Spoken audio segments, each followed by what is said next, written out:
এই সুন্দরী অন্ধ মেয়েটার স্বামী তাকে বাড়িতে একা রেখেই অফিসের কাছে বাইরে চলে যায়। ঠিক তখনই এক ভয়ঙ্কর সাইকো তার সাথে তার স্বামীর মতন থাকতে শুরু করে আর মেয়েটার সাথে মেতে ওঠে এক নোংরা খেলায়। এরপর মেয়েটার সাথে এমন সব জিনিস ঘটে যেটা একটা সাধারণ মানুষের পক্ষে দেখা তো দূরের কথা, শোনাও পসিবল নয়। শুধুমাত্র একটা বাড়ির মধ্যে ৬ জনকে নিয়ে বানানো এই মাস্টারপিস মুভিটাই দেখাকালীন আপনি ১ মিনিটের জন্য চোখ সরাতে পারবেন না।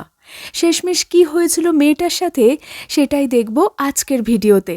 একটা অন্ধ মেয়ে, ফাঁকা বাড়িতে সাইকো কিলার, এমনই শ্বাসরুদ্ধকর এই movie 3 days of blind girl. তাহলে চলুন আজকের ভিডিওটা শুরু করা যাক। গল্পের শুরুতেই আমরা দেখতে পাই অ্যানি নামের একটা মেয়ে চোখের ট্রিটমেন্ট করাতে হসপিটালে এসেছে। কিছুদিন আগেই তার চোখের অপারেশন হয়েছিল। ডক্টর চেক আপ করে তাকে বলে যে আপাতত কিছুদিনের জন্য সে চোখে দেখতে পাবে না। তার চোখ ঠিক হতে কমপক্ষে ৩ দিন সময় লাগবে। মেয়েটির স্বামীর নাম জ্যাক। সেও এই শহরের একজন নামকরা সার্জন। তাদের বিয়ের বেশি দিন হয়নি, তাই জ্যাকও তাকে ভীষণ ভালোবাসত। এরপর দেখি জ্যাক অ্যানিকে বাড়ি নিয়ে এসেছে। অ্যানিকে দেখাশোনা করার জন্য সে একটা মেয়েকেও কাজে রেখেছে। তার আবার ক্রপ নামে একটা বয়ফ্রেন্ডও আছে। সে কাজের ফাঁকে প্রায়ই ক্রপের সাথে ফ্লার্টিং করত। একদিন ক্রপ তাকে বলে যে চলো আমরা বাইরে থেকে ঘুরে আসি, কিন্তু সে একটা শর্তে যেতে রাজি হয়। জ্যাক তাকে একটা কাজ দিয়েছিল, সেটা সে ক্রপকে করে দিতে বলে। এদিকে অন্ধ হওয়ার প্রথম দিন অ্যানির জ্যাকের সাথে হাসি মজায় খুব ভালোই সময় কাটছিল। কিন্তু জ্যাক অ্যানিকে আজ বেশিক্ষণ সময় দিতে পারবে না, কারণ তার অফিসে জরুরি একটা কাজ আছে। তাই সে অ্যানিকে বাড়িতে রেখেই কাজে বেরিয়ে যায়। অ্যানিকে সাবধানে থাকতে বলে এবং যাওয়ার সময় সে অ্যানির ফোনটাও তার সাথে নিয়ে যায়, কারণ জ্যাক নিজের ফোনটা চার্জ দিতে ভুলে গেছে। আর এদিকে কাজের মেয়েটাও বাইরে যাওয়ার জন্য পারমিশন চায় অ্যানির থেকে, কারণ তাকে তার অ্যাজমার ওষুধ আনতে হবে। তাই অ্যানি তাকে যেতে বলে। সে যাওয়ার সময় অ্যানিকে বলে আমি খুব তাড়াতাড়ি ফিরে আসব। এদিকে ঘরে বসে বসে অ্যানি বোর হয়ে যাওয়ায় সে তার কুকুরটাকে নিয়ে বাইরে এসে একটু হাওয়া খায়। তার কুকুরটা হঠাৎ তার হাত ছিটকে চলে যায়। তখন দেখা যায় স্যাম নামের একজন ব্যক্তি সেখানে চলে এসে তার কুকুরটাকে বেঁধে রাখে। স্যাম অ্যানিকে বলে আমি জ্যাকের সাথে দেখা করতে এসেছি। আমি আর জ্যাক ছোটবেলাকার বন্ধু, আমরা এক স্কুলে পড়তাম। অ্যানি এবার স্যামকে চা জলখাবার খাওয়ানোর জন্য ভিতরে নিয়ে আসে, কিন্তু স্যাম কিছু না খেয়েই সেখান থেকে চলে যায়। কিছুক্ষণ পর অ্যানির ঘুম ভাঙলে সে বুঝতে পারে যে কখন সোফার ওপর সে ঘুমিয়ে পড়েছে সে নিজেও বুঝতে পারেনি। এদিকে বাইরের আওয়াজ শুনে অ্যানি বুঝতে পারে বাইরে মুষলধারে বৃষ্টি হচ্ছে। তার মনে পড়ে যায় যে তার কুকুরটাও বাইরে বাঁধা আছে আর তার কাজের মেয়েটাও এখনও আসেনি, তাই সে চিন্তায় পড়ে যায়। এদিকে দরজা খুললেই দেখা যায় শ্যাম বাইরে দাঁড়িয়ে আছে। সে বলে এত বৃষ্টির জন্য বাইরে একটাও ট্যাক্সি পাইনি, তাই এখানেই দাঁড়িয়ে আছি। অ্যানি তাকে কোনো সন্দেহ না করেই ঘরে আসতে বলে এবং তাকে কলা আর চা দেয়। অ্যানি বুঝতে পারে শ্যাম পুরো ভিজে গেছে, তাই সে তাকে জ্যাকেট জামা পরতে বলে। সে আনন্দে লাফাতে থাকে। কিছুক্ষণ পর অ্যানি আর স্যাম বসে গল্প করতে থাকে। ঠিক তখনই শ্যাম বলে সে একটা প্রিন্টিং হাউসে কাজ করে এবং সে তার ওয়াইফকে ভীষণ ভালোবাসে। প্রিন্টিং হাউসে কাজ করার জন্য তার হাতে বেশিরভাগ সময়ই কালি লেগে থাকে। তার জন্য তার স্ত্রী তাকে তার কাছে যেতে দেয় না। কিন্তু কিছুক্ষণের মধ্যেই শ্যাম উপলব্ধি করে যে তাদের অনেক পার্সোনাল কথা বলে ফেলেছে, তাই সে ক্ষমা চেয়ে অনেক রাত হয়েছে বলে বাড়ি চলে যায়। এদিকে ঝড় বৃষ্টিও কমে গেছে। তারপর অ্যানি নিজের কাজে ব্যস্ত হয়ে যায়, কিন্তু অ্যানি অনুভব করে যে তার আশেপাশে কেউ একটা রয়েছে, কিন্তু সে সেটাকে নিজের মনের ভুল ভেবে স্নান করার জন্য চলে যায়। কিন্তু অ্যানির ওটা মনের ভুল ছিল না, কারণ স্যাম তখন বাড়ি যায়নি, সে সেখানেই ছিল। অ্যানির পিছনে দাঁড়িয়ে তার সাথেই সে স্নান করতে থাকে। অ্যানির এই অসহায়তার পুরো সুযোগ নিচ্ছিল শ্যাম। সে চুপচাপ অ্যানির পিছনে দাঁড়িয়ে অ্যানিকে স্পর্শ না করেই অ্যানির সাথে স্নান করে। কিন্তু একটা সময় স্যামের মুখ থেকে জল অ্যানির গায়ে চলে যায়। এতে অ্যানি প্রচণ্ড ভয় পেয়ে যায়। সে সাহায্যের জন্য চিৎকার করতে থাকে। এদিকে স্যাম ততক্ষণে পালিয়ে যায়। অ্যানি তারপর বোঝার চেষ্টা করে যে এখানে কেউ আছে কিনা। এদিকে শ্যাম চিৎকার শুনে ফিরে আসার নাটক করে আর এমন ভাব করে যে সে কাউকে মেরে তাড়াচ্ছে। আসলে সে অ্যানিকে বোঝানোর চেষ্টা করছিল যে এতক্ষণ এই রুমে কেউ ছিল, কিন্তু সে এসে তাকে মেরে তাড়িয়ে দিল। এরপর দেখা যায় কিছুক্ষণ পর স্যাম দুধের মধ্যে ঘুমের ওষুধ মিশিয়ে অ্যানিকে খাইয়ে দেয় এবং সেখান থেকে চলে যায়। অ্যানি দরজা লক করে বিছানায় বসে তার হাজবেন্ডকে কল করার চেষ্টা করে, কিন্তু তাতে কোনো লাভ হয় না, কারণ কেউ আগে থেকেই ফোনের তারটা কেটে রেখেছিল। ঠিক তখনই ঘুমের ওষুধের প্রভাবে সে ঘুমিয়ে পড়ে। পরের দিন সকালবেলা ঘুম ভাঙলে সে বুঝতে পারে স্যাম তার বিছানায় বসেই খাচ্ছে। এরপর সে অ্যানিকে নিয়ে নিচে এসে ব্রেকফাস্ট করার জন্য বসায়, কিন্তু অ্যানি পুলিশকে ফোন করে সমস্ত কিছু জানাতে চাইছিল। তাই স্যাম অ্যানির সামনেই পুলিশকে ফোন করার মিথ্যে নাটক করে, কিন্তু অ্যানি তো ভালো করেই জানতো ফোনের লাইনটা কাটা। তখন সে এক এক করে সমস্ত কিছু বুঝতে পারে। সে বুঝে যায় ঘরে আর কেউ নয়, স্যাম ছিল। এইসব ভেবে অ্যানি প্রচণ্ড ঘাবড়ে যায় এবং অনেক কষ্টে নিজেকে সামলে স্যামকে বাড়ি যেতে বলে আর বলে জ্যাক খুব তাড়াতাড়ি বাড়ি ফিরে আসবে। কিন্তু স্যাম তো খুব ভালো করেই জানতো যে জ্যাক একটা ট্রিপে গেছে, তাই সে এত তাড়াতাড়ি বাড়ি ফিরবে না। মূলত সেই এতদিন ধরে সমস্ত প্ল্যান করেছিল, তাই সে বাড়ির কাজের মেয়েটাকেও তার গাড়ির ডিকিতে বেঁধে রেখেছিল। অ্যানি সব কিছু বুঝে এবার পালানোর চেষ্টা করে, কিন্তু বাড়ির সমস্ত দরজাই লক করা ছিল। এদিকে স্যাম সোফায় বসে জ্যাকের দামি সিগারেট খেতে থাকে আর অন্যদিকে অ্যানি পালানোর জন্য বাইরে যাওয়ার রাস্তা খুঁজতে থাকে। এগুলি দেখে জ্যাক মজা নিতে থাকে। কিছুক্ষণ পর জ্যাক অ্যানিকে অনেক নোংরা নোংরা প্রশ্ন করতে থাকে। এই সব কথা বলার পরই জ্যাক অ্যানিকে অ্যাবিউজ করার চেষ্টা করে। ঠিক তখনই অ্যানি নিজেকে বাঁচাতে পাশে থাকা একটা রড নিয়ে মারতে যায়, কিন্তু স্যাম খুব সহজেই সেই রডটা ধরে ফেলে এবং অ্যানির ঘাড়ে কামড় দেয়। এর কিছুক্ষণ পর স্যাম অ্যানিকে খাবার টেবিলে এনে বসায় এবং খাওয়ার জন্য জোর করতে থাকে। অ্যানির পেটে একটুও খিদে ছিল না, কিন্তু স্যাম তাকে খাওয়ার জন্য খুব জোর করে। কিছুক্ষণ পর স্যাম বলে, আমি জানি আজকের খাবার খুব টেস্টি হয়েছে, কারণ আজকে তো আমি তোমার কুকুরটাকেই রান্না করেছি। এটা শুনে প্রায় বমি করে ফেলছিল অ্যানি। তারপর শ্যাম বলে, এই পুরো খাবারটা তুমি খেয়ে শেষ না করলে আমি তোমার সাথে আরও অনেক বেশি খারাপ করব। তাই বাধ্য হয়ে অ্যানিকে তার প্রিয় পোষা কুকুরটাকেই খেতে হয়। এর কিছুক্ষণ পর শ্যাম যখন ঘরে বসে টিভি দেখছিল, তখন অ্যানি বাথরুমে গিয়ে বমি করে সমস্ত খাবার তুলে ফেলে এবং সাহায্যের জন্য প্রাণপণে চিৎকার করতে থাকে, কিন্তু তার এই আওয়াজ কেউ শুনতে পাচ্ছিল না। তাই সে প্রচণ্ড ভেঙে পড়ে এবং বাথরুমের সমস্ত জিনিস ভাঙচুর করা শুরু করে। কিছুক্ষণ পর সে একটু স্বাভাবিক হয়ে তার রুমে গিয়ে খাটে বসে। শ্যামও সেখানে আসে। সে এখন এমন ভাব করে যে সব কিছু নর্মাল। তারপর সে তার স্ত্রীর ছবি বের করে অ্যানিকে বলতে থাকে, এতদিন পর আমি জানতে পেরেছি যে আমার স্ত্রীর অন্য কারুর সাথে অ্যাফেয়ার্স চলছে, তাই ও আমাকে নিজের কাছে যেতে দিত না।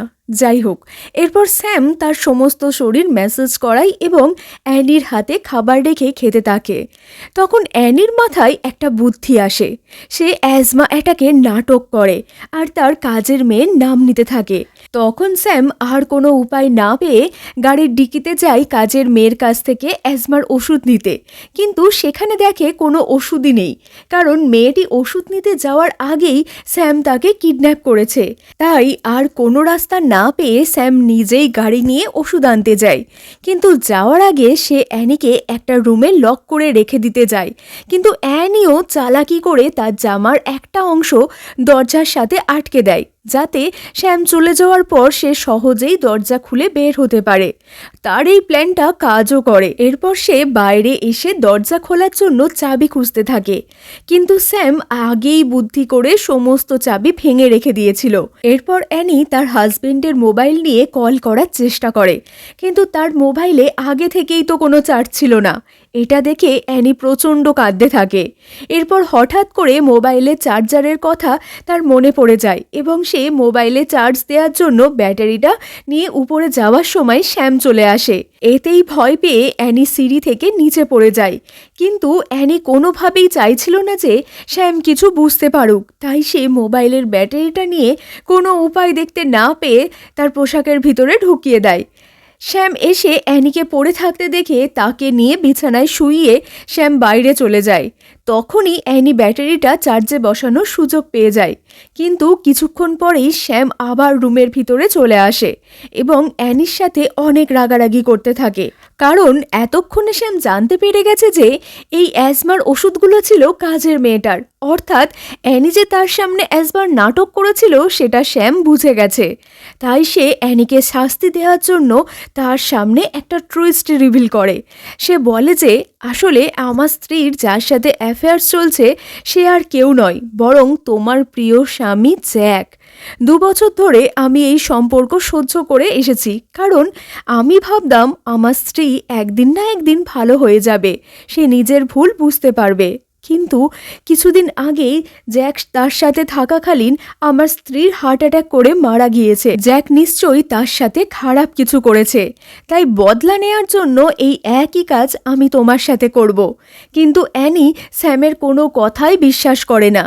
তখন স্যাম বলে, ঠিক আছে, তোমার স্বামীকে বাড়িতে আসতে দাও, তাহলেই সব সত্যিটা জানতে পারবে। এরপর সে স্মোক করার জন্য বাইরে চলে যায়। ঠিক তখনই একটা চোর চুরি করার জন্য বাড়ির ভিতরে চলে আসে। অ্যানি নিজেকে বাঁচানোর জন্য অনেক চেষ্টা করে, কিন্তু চোরটি খুব সহজেই তাকে খাটের সাথে বেঁধে ফেলে। অ্যানি চোরকে শ্যামের ব্যাপারে সব কিছু বলার চেষ্টা করে, কিন্তু চোরটা কোনো কিছুই শুনতে চায় না আর ভাবে অ্যানি হয়তো তাকে বোকা বানানোর জন্য এসব বলছে। আর সে সেখান থেকে গিয়ে ফ্রিজ থেকে খাবার নিয়ে চলে এসে অ্যানিকে অ্যাবিউজ করার চেষ্টা করে। অ্যানি নিজেকে বাঁচাতে চোরটাকে কামড়ে দেয়। চোরটি ব্যথা পেয়ে ছিটকে গেলে শ্যামের সাথে ধাক্কা লাগে। আসলে শ্যাম এতক্ষণ ধরে সব কিছু দাঁড়িয়ে দাঁড়িয়ে দেখছিল। শ্যাম এবার চোরকে প্রচণ্ড মেরে তাকে চুপ করানোর জন্য তার মুখে একটা কলা ঢুকিয়ে দেয় এবং সিগারেট দিয়ে তার শরীরে ছ্যাঁকা দিয়ে দেয়। এর ফলে সে জ্ঞান হারায়। ঠিক তখনই কেউ একজন কলিং বেল বাজায়। শ্যাম বাইরে দরজা খুললে দেখা যায় কাজের মেয়েটার বয়ফ্রেন্ড এসেছে, তাই গার্লফ্রেন্ডকে নিয়ে কনসার্টে যাবে বলে 2টো টিকিটও নিয়ে এসেছে। ব্যাপারটা এড়িয়ে যাওয়ার জন্য শ্যাম তাকে বলে, কিন্তু তোমার গার্লফ্রেন্ড তো এখানে নেই। এটা শুনে তার একটু খটকা লাগে, কারণ তার গার্লফ্রেন্ডের তো এই বাড়িতেই থাকার কথা। তাই সে বুদ্ধি করে শ্যামকে কিছু খাবার খেতে দিতে বলে। শ্যাম কিচেনে খাবার আনতে গেলে সে উপরে গিয়ে সব কিছু ঘুরে দেখতে থাকে। বেডরুমের দরজা খুলতেই সে কাউকে একটা বেডে শুয়ে থাকতে দেখে। ঠিক তখনই শ্যাম চলে আসে এবং সে বলে তার ওয়াইফ অসুস্থ, তাই সে এখানে শুয়ে আছে। আসলে এখানে ওই চোরটাকে শুইয়ে রেখেছিল, যাকে সে কিছুক্ষণ আগেই মেরে অজ্ঞান করে দিয়েছিল। রব সেখানে একটা বিয়ের ছবি দেখতে পায়। এটা মূলত জ্যাক আর অ্যানির বিয়ের ছবি, কিন্তু সে বুদ্ধি করে জ্যাকের জায়গায় নিজের ছবি বসিয়ে দিয়েছে। এদিকে অ্যানি আলমারি থেকে কোনো মতে বেরিয়ে যায়, কিন্তু তার হাত পা বাঁধা থাকার জন্য সে পালাতে পারছিল না। তাই সে আস্তে আস্তে সিঁড়ি দিয়ে নিচে নামে। শ্যাম যখন ক্রফকে এগিয়ে দিতে গিয়েছিল তখন সেই সুযোগেই অ্যানি কিচেনে গিয়ে তার হাতের বাঁধন কিছু একটা দিয়ে কেটে ফেলে। তারপর অ্যানি অন্য দরজা দিয়ে পালিয়ে যায়। তখনই অ্যানির চোখের জ্যোতিটা হালকা হালকা ফিরছিল। তখন সে দূরে একটা আবছা আলো দেখতে পায়, তাই সে ওই আলোর দিকে দৌড়াতে থাকে। তখনই সে একটা গাড়ির সাথে ধাক্কা খায়।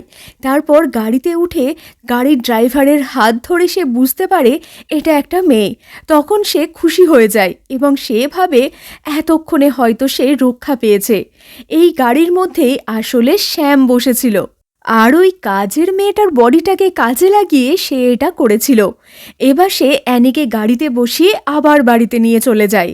এদিকে ক্রপের মনে পড়ে যায় যে সে তো ফটোগুলোই বাড়িতে দিতে ভুলে গেছে। আসলে তার গার্লফ্রেন্ড তাকে এই কাজটাই করতে দিয়েছিল। এবার সে ফটোগুলো দেখে বুঝে যায় যে বাড়িতে যে লোকটাকে সে দেখেছিল সে আসলে জ্যাক নয়, অন্য কেউ। তখন সে বন্দুক বের করে বাড়িতে এসে দেখে মেয়েটি বাথরুমে বসে আছে। সে বলে যে করেই হোক আমি তোমাকে এখান থেকে বাঁচিয়ে নিয়ে যাব। কিন্তু এসব কথা বলতে বলতেই পিছন থেকে শ্যাম এসে চাকু মেরে তাকে হত্যা করে ফেলে। বেচারি অ্যানি এই সব কিছু বুঝতে পেরে চিৎকার করতে থাকে। এরপর শ্যাম অ্যানিকে সেখান থেকে সরিয়ে নিয়ে গিয়ে আবার অ্যাবিউজ করার চেষ্টা করে, আর সে ক্রপের বন্দুকটা পাশেই রেখে দেয়। তখনই অ্যানি বুদ্ধি করে এমন ভাব করে যে সেও ইন্টারেস্টেড। এই সুযোগে অ্যানি ক্রপের বন্দুকটা নেয়ার চেষ্টা করে, কিন্তু সেই সময়ই তার স্বামী জ্যাক চলে আসে। জ্যাক তাদের একসাথে দেখে মনে করে যে তাদের মধ্যে হয়তো অ্যাফেয়ার্স রয়েছে। স্যামকে ধাক্কা দিয়ে ফেলে মারতে থাকে, আর অ্যানির দিকে তাকিয়ে ধোঁকেবাজ এসব বলতে থাকে। ঠিক তখনই স্যাম বন্দুক তুলে জ্যাকের পায়ে গুলি করে। তারপর সে জ্যাককে গান পয়েন্টে নিয়ে তাকে স্বীকার করতে বাধ্য করায় যে জ্যাক আর তার ওয়াইফের মধ্যে সম্পর্ক ছিল। এদিকে স্যাম যখন জ্যাককে নিয়ে ব্যস্ত তখনই অ্যানির চোখে আবছা আবছা দেখতে পাচ্ছিল, তাই সে পাশে থাকা একটা রড তুলে স্যামকে মারতে থাকে। কিন্তু স্যামকে আটকানোর জন্য এটাই যথেষ্ট ছিল না। স্যাম রডটাকে কেড়ে নিয়ে জ্যাককে মারতে থাকে। তখনও স্যাম জানতো না যে অ্যানির চোখের জ্যোতি আস্তে আস্তে ফিরে এসেছে। এই সুযোগকে কাজে লাগিয়ে অ্যানি রান্নাঘরে গিয়ে কিছু পিন মেঝেতে ছড়িয়ে দেয়, আর এগুলো শ্যামের পায়ে ফুটে গেলে সে পিছন দিক থেকে এসে শ্যামের মুখে স্প্রে করে আগুন ধরিয়ে দেয়। কিন্তু কিছুক্ষণ পর স্প্রেটা কাজ করা বন্ধ করে দেয়, যার ফলে অ্যানি আবার রান্নাঘরে ছুটে গিয়ে অন্যান্য জিনিস দিয়ে শ্যামকে মারতে থাকে। এবার অ্যানি স্যামের মুখে কিছু একটা জিনিস ছিটিয়ে দেয়, যার ফলে স্যাম চোখে কিছুই দেখতে পাচ্ছিল না আর ব্যথায় ছটফট করতে থাকে। এরপর শ্যাম একটু ঠিক হতেই অ্যানিকে খুঁজে বের করার জন্য পুরো রান্নাঘরে আগুন ধরানোর চেষ্টা করে, কিন্তু আগুন পুরোপুরি ছড়িয়ে পড়ার আগেই অ্যানি স্যামের পিঠে একটা পেন্সিল ঢুকিয়ে দেয়। এরপর অ্যানি ওখান থেকে লিভিং রুমে যায়। ততক্ষণে অ্যানির চোখের দৃষ্টি পুরোপুরি ফিরে এসেছিল, কিন্তু অ্যানি পিছনে শ্যামকে আসতে দেখে তার সামনে অন্ধ হওয়ার নাটক করে। শ্যাম একটু কাছে আসতেই অ্যানি একটা বড় ফুলদানি দিয়ে তার মাথায় আঘাত করে। তারপর সে রান্নাঘরে গিয়ে একটা কেরোসিনের জার মাইক্রোওভেনের ভিতরে দিয়ে রান্নাঘরের দরজা আটকে বাইরে লুকিয়ে পড়ে। শ্যাম যখন দরজা খোলার চেষ্টা করে তখন মাইক্রোওভেন বাস্ট হয়ে শ্যাম পুড়ে যায়। অ্যানি ভাবে এবার হয়তো সে পুরোপুরি সেফ, কিন্তু তখনই স্যামের জ্ঞান ফিরে আসে এবং স্যাম আবার অ্যানির উপর ঝাঁপিয়ে পড়ে। অ্যানি এবার কোনো রাস্তা না পেয়ে লোহার রড দিয়ে স্যামের বুকে ঢুকিয়ে দেয়। তারপর সে ওখান থেকে লিভিং রুমে চলে যায়। সেখানে গেলে তার স্বামী তার কাছে ক্ষমা চাইতে থাকে, কিন্তু অ্যানি তাকে ক্ষমা করতে রাজি হয় না। সে বলে আজকে যা কিছু হয়েছে সব কিছুর জন্য তুমিই দায়ী। ওই লোকটার স্ত্রীর সাথে অবৈধ সম্পর্ক না রাখলে হয়তো সে বদলা নিতে এখানে আজকে আসতো না। তারপর যখন সে তার স্বামীর কাছে যায় তখন দেখে এটা আসলে শ্যাম ছিল। তার স্বামীর বডির পিছনে বসে সে তার স্বামী সেজে কথা বলছিল। এটা দেখে অ্যানি প্রচণ্ড রেগে যায়। তারপর সে পাশে থাকা সব রড দিয়ে শ্যামকে ততক্ষণ মারতে থাকে যতক্ষণ না সে মরে যায়। সে তার ভিতরকার যত রাগ ঘৃণা ছিল সব কিছু উগরে শ্যামকে মারতে থাকে। নিজের ভিতরে থাকা সমস্ত রাগ ঘৃণা দিয়ে ফাইনালি সে শ্যামকে শেষ করে ফেলে। এরপর বেশ কয়েক মাস কেটে যায়। এখন অ্যানি শহরের আর 5টা মেয়ের মতনই জীবনযাপন করছে। একদিন অ্যানি শপিং মল থেকে বেরিয়ে একটা ট্যাক্সিতে উঠতে যাবে, ঠিক তখনই একটা লোক এসে জোর করে সেই ট্যাক্সিতে ওঠার চেষ্টা করে। তখন অ্যানি লোকটাকে জোর করে ধাক্কা দিয়ে সরিয়ে ট্যাক্সিতে উঠে লোকটাকে বলে কখনোই কোনো মেয়েকে দুর্বল ভাবা উচিত নয়। এর সাথে এই গল্পটি এখানেই শেষ হয়ে যায়। গল্পটি আপনাদের কেমন লাগলো একটা কমেন্ট করে আমাকে জানাতে ভুলবেন না কিন্তু।